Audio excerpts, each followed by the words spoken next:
اعوذ باللہ من الشیطان الرجیم بسم اللہ الرحمن الرحیم الحمدللہ رب العالمین والصلاة والسلام علی اشرف الانبیاء والمرسلین وخاتم النبیین سیدنا و مولانا ابی القاسم محمد اللہم صل علی محمد وآل محمد وعجل فرجہم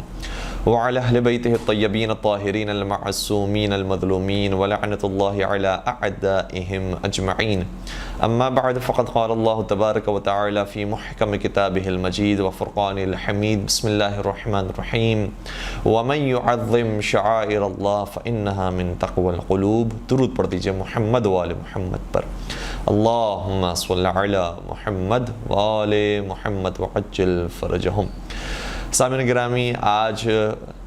حضرت معصومہ قم سلام علیہ کی ولادت بسعادت کا دن ہے، اور اس کی مبارکباد آپ تمام کی خدمت میں اور آپ تمام کی جانب سے اور ہماری جانب سے ہمارے مولا اور آقا حضرت حجت ابن الحسن کی جانب ہم اس کی مبارکباد پیش کرتے ہیں اور دعا کرتے ہیں کہ انشاءاللہ ہم سب کو پروردگار عالم بی بی کی زیارت نصیب فرمائے، بی بی کی سیرت پر عمل پیرا ہونے کی توفیق عطا فرمائے، ان کی معرفت نصیب فرمائے اور ان کے پورے گھرانے کی سیرت پر عمل پیرا ہونے کی توفیق عطا فرمائے۔ بی بی کے حوالے سے بہت ساری باتیں ایسی ہیں کہ جو آپ نے یقیناً سنی ہوگی، اور ماشاءاللہ سے مدرسۃ القائم میں وہ اساتذہ موجود ہیں کہ جنہوں نے حضرت بی بی معصومہ قم کی سیرت پر اور ان کے فضائل پر گفتگو فرمائی ہے،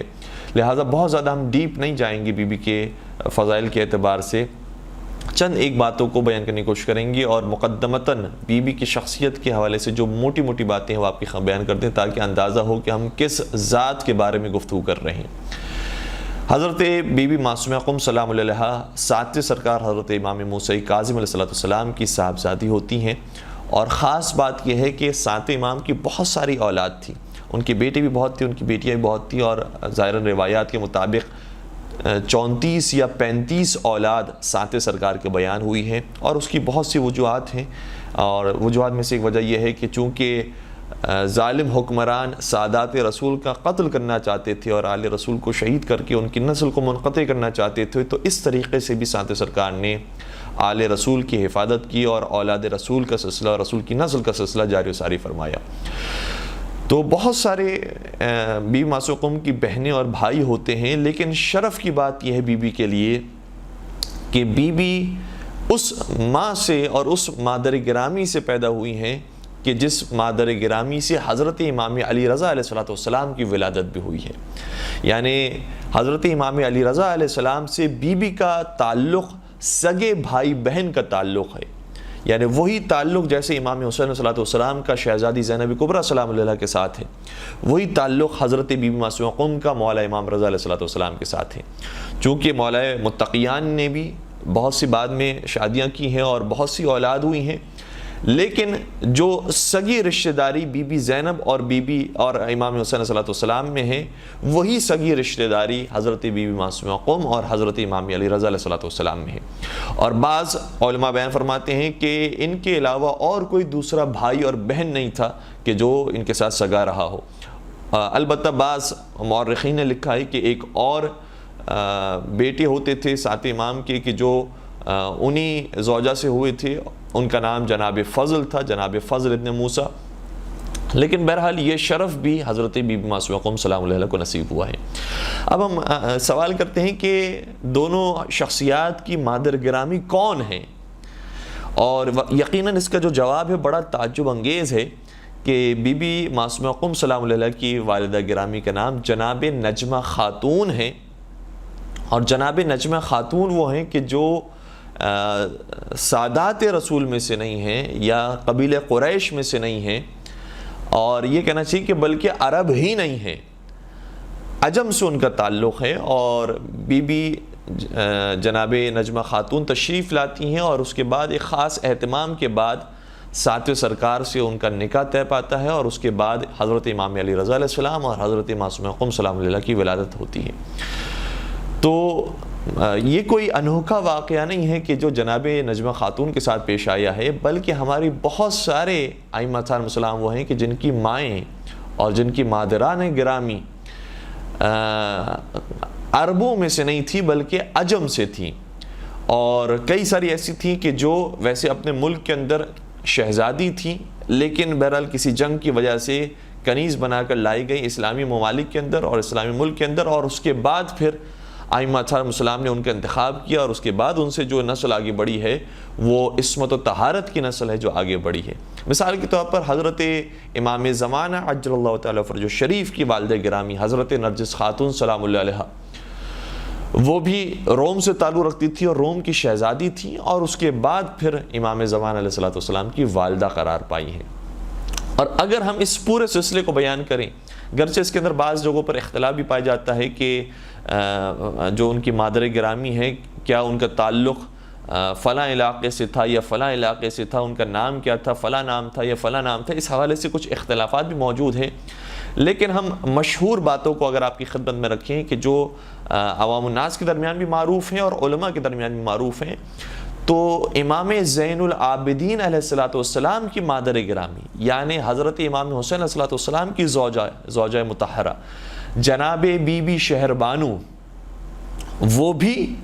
عجم سے تعلق رکھتی تھی، ایران کی شہزادی تھی، اور پھر کنیز بنا کر لائی گئیں، اور اس کے بعد مولا متقیان نے امام حسین کے لیے ان کا انتخاب کیا، اور امام حسین سے جب ان کا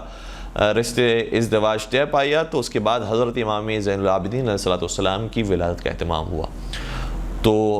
سب سے پہلی مثال ہمارے سامنے جناب بی بی شہربانو کی آتی ہے۔ اس کے بعد ساتویں امام کی والدہ، ان کا اسم گرامی بی بی حمیدہ خاتون، وہ بھی عرب نہیں تھی۔ پھر آٹھویں امام کی والدہ جن کا بھی ذکر ہو رہا ہے جناب نجمہ خاتون، وہ بھی عرب سے تعلق نہیں رکھتی تھی۔ اور پھر حضرت امام محمد تقی علیہ السلام، یعنی یہ سلسلہ جب شروع ہوا ہے، ساتویں امام کی والدہ، آٹھویں امام کی والدہ، نویں امام کی والدہ، 10ویں امام کی والدہ، 11ویں امام کی والدہ، 12ویں امام کی والدہ، یہ سب کی سب وہ ہیں کہ جن کا عرب سے تعلق نہیں ہے اور عجم کے کسی شہر سے یا لائی جاتی ہیں یا وہاں پر موجود ہوتی ہیں، اور اس کے بعد پھر ان کا نکاح ہوتا ہے۔ تو اس طرح کے معاملات ہیں۔ نویں امام کی جو والدہ کا ذکر ہم کر رہے تھے، نویں امام کی والدہ گرامی کا اسم گرامی جناب سبیکہ خاتون ہے، اور 10ویں سرکار کی والدہ گرامی کا اسم گرامی جناب سمانہ خاتون ہے۔ 11ویں امام کی والدہ گرامی، ان کا اسم گرامی جناب حدیثہ خاتون یا جناب حدیثہ خاتون ہے سلام اللہ علیہ، اور 12ویں سرکار کی مادر گرامی جناب نرجس خاتون سلام اللہ علیہ ہیں۔ تو اس سے ہمیں کیا درس ملتا ہے؟ یہ ہمارے بتانے کا مقصد کیا تھا کہ ہم اس تفصیل کو، اس معلومات کو آپ کی خدمت میں بیان کریں اور شیئر کریں۔ تو اس سے ایک نتیجہ بڑا خوبصورت ہے جو نکلتا ہے، وہ یہ ہے کہ ائمہ اطہار السلام نے جب کسی خاتون سے نکاح فرمایا ہے تو اس میں حسب و نسب کو اتنی زیادہ امپورٹنس نہیں دی ہے کہ قبیلہ ایسا ہو کہ جو عرب قبیلہ ہو، قبیلہ ایسا ہو جو قریش ہو، قبیلہ ایسا ہو کہ جو خاندان بنی ہاشم سے تعلق رکھتا ہو، بلکہ اس میں جس چیز کی اہمیت ائمہ اطہار السلام کی نگاہ میں ہے وہ ان کے تقوی اور پرہیزگاری کی ہے، وہ ان کے اخلاق اور ان کی عبادت کی ہے، وہ ان کی معرفت اور ان کے استعداد کی ہے۔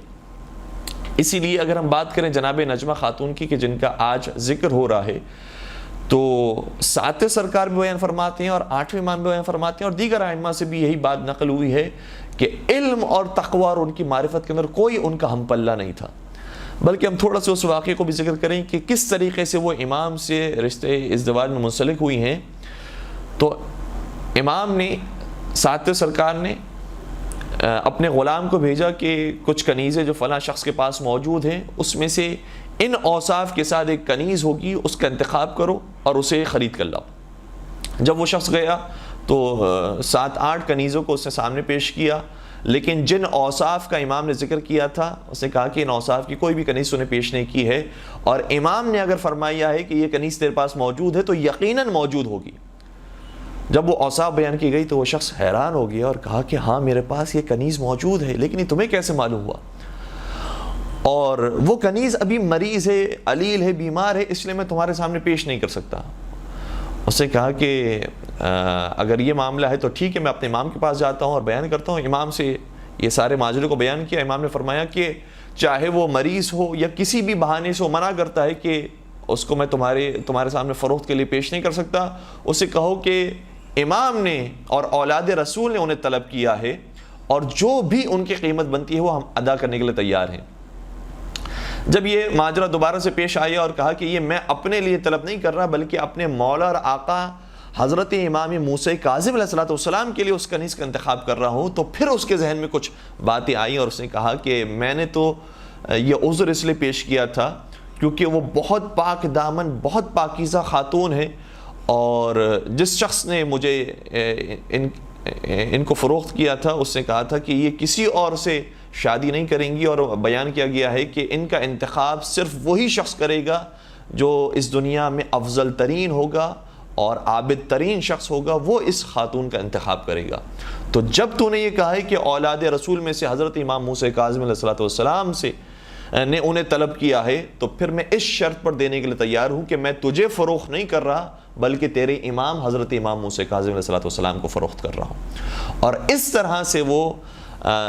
حضرت امام موسیٰ کاظم علیہ السلام کی کنیز قرار پائی، اور اس کے بعد پھر امام سے ان کا نکاح ہوا، اور پھر حضرت امام علی رضا علیہ السلام اور جناب بی بی معصومہ قم سلام اللہ علیہا کی ولادت کا اہتمام ہوا۔ تو ائمہ اطہار السلام کی نگاہ میں یہ نہیں دیکھا جاتا کہ کون عربی ہے اور کون اجمی ہے، کون کالا ہے اور کون سفید ہے، کس کا خاندان کیا ہے۔ امام کی نگاہ میں جو معیار ہے وہ وہی معیار ہے جو پروردگار عالم نے قرار دیا ہے قرآن کریم کے اندر کہ ان اکرمکم عند اللہ اتقاکم،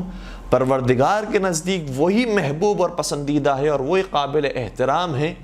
کہ جو صاحب تقوی ہوتا ہے۔